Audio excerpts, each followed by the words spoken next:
Pre, may paglaplapan ka ba sa aso para sa 10,000? Puta, ina mo. Ano?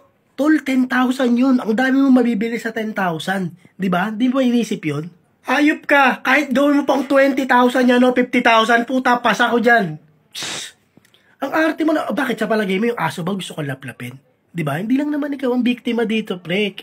Pasalamat ka may gusto pa lumaplap sa'yo eh. Oo, sige. O, ikaw ba? May paglaplapan ka sa aso para sa 10,000. Tangina ako. Tangina kahit 200 pesos kahit nga 20 gagawin ko yun eh. Tangina to, ibubuka ko yung bibig niya. Tapos yung dila niya, higupin ko. Iikot ko ng ganun, putang ina. Dog lover ako eh. I love dogs. Tapos hihimudin ko bawat sulok-sulok ng ngipin niya.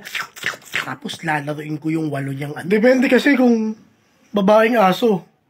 Siyempre, okay lang kung babae naman pala eh. Yan sabi ko sa'yo. Hanap tayo. Tara. Akin pagbalbo na. Basta sa akin.